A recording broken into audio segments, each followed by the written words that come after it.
Hello everyone. You all know Pokemon, right? It's one of the most iconic series ever.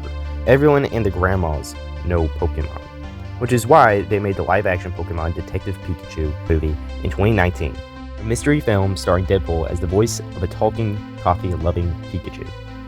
I was really young when I first saw my dad at his computer watching a trailer for this weird movie that, for years, I thought was a live-action Pokemon movie. At the time, I hadn't watched or played Pokemon yet, mostly because my parents were a bit protective about violent material. So for a long time, I just sat on this memory of what I thought was a live-action Pokemon movie. Years later, I had pretty much dismissed it as a dream or something. By then, I had started watching the original Pokemon show and realized none of the characters from the trailer were actually in it. But then one day, my dad, who's a fan of the Criterion Collection, found a movie he thought I'd like. It was called Jellyfish Eyes. I ignored it at first, but when I took a second look, I realized this was the movie from that trailer. Now keep in mind, this was before the live-action Detective Pikachu movie even came out. Here's the story. A boy named Masashi Kusakabe moves to a quiet rural town with his mother after his father's death. He soon discovers a floating jellyfish-like creature he names Karajibo, and the two quickly become friends. At school, Masashi is shocked to learn that all the other kids have similar creatures called friends, which they control using devices to battle each other. As he adjusts, Masashi learns that these devices were secretly distributed by a mysterious research group. Meanwhile, Masashi befriends Saki, another student with a powerful friend named Luxor. The two bond together over their personal struggles. Things escalate when bullying and forced battles lead to Karajibo being taken and Masashi getting injured. At the same time, the truth behind the friends is revealed. The battles generate negative energy for a destructive force created by the research group named Oval. In the final confrontation, Masashi and his friends come together to stop the growing threat. They defeat the entity, Oval, but all the friends, including Karajibo, disappear in the process. Heartbroken, Masashi mourns his friend, but in the end, the children unite. But the friends are restored. On the surface, Jellyfish Eyes sounds a lot like Pokemon. It's a Japanese movie about small creatures controlled by kids using devices. They battle in tournaments. The similarities to Pokemon and even stuff like Digimon or Yu-Gi-Oh! Are pretty obvious. But honestly, this movie is peak. First off, it's visually insane. The film really stands out because of its director Takashi Murakami's unique art style. You can see it in everything from the bright, colorful backgrounds to the super creative designs of the friend creatures. It's really a cool mix of anime-inspired visuals and a live-action storytelling.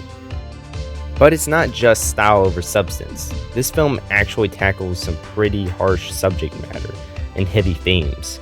It touches on real-world issues like environmental concerns, especially with the post-Fukushima kind of feeling, and also explores the disconnect between kids and adults.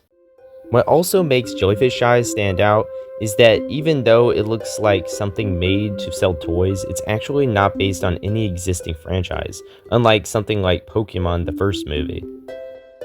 Both Jellyfish Eyes and Pokémon the first movie have similar ideas. They feature creatures created by corporations with questionable intentions, and both push the message that friendship can overcome forces that try to suppress individuality.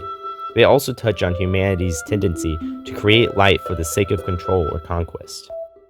But the big difference is in how they treat fighting. Jellyfish Eyes actually shows characters who don't like fighting.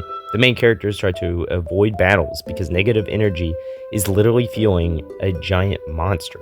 Meanwhile, Pokemon kind of does the opposite. There's a moment near the end with Nurse Joy where the movie questions whether fighting is a good thing, but it's basically brushed off so the franchise can keep promoting battles. There's also supposed to be a sequel, Jellyfish Eyes Part 2, directed by Takashi Murakami. Unfortunately, it was cancelled due to the financial impact of the COVID-19 pandemic, which pushed his company Kaiki Kiki Co. close to bankruptcy.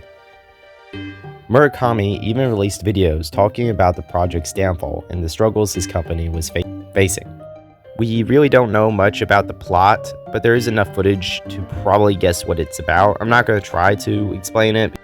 What's crazy is that the sequel was apparently really close to being finished, like almost done. Every now and then I check online to see if there's any updates, because this is honestly one of my most wanted canceled films. It seems like it was going to lean more into kaiju elements mixed with friend creatures, which sounds pretty cool. There is a trailer for the sequel on the Criterion channel and on the Blu-ray, but it hasn't really shown up anywhere else as far as I know. But here's where things get interesting. Jellyfish Eyes Part 2 might not be dead after all. Takashi Murakami announced in early 2022 that he is restarting the project. He said he decided to resume production after stabilizing his business. Because of the heavy CGI work and his schedule as a contemporary artist, there's still no official release date yet. And somehow, the series is still alive in other ways too. A trading card game called Jellyfish Eyes Trading Card Game, Friend Battle, was released in October 2024. It introduces a unique battle system based on a negative energy concept from the movie, where players can make a comeback even when they're about to lose. Sadly, the card game hasn't been released outside of Japan, so it's only available in Japanese for now. If you've seen this film, share your thoughts below. Did you enjoy it? If not, feel free to say why you disagree. Don't forget to like and subscribe and check out my channel for more content.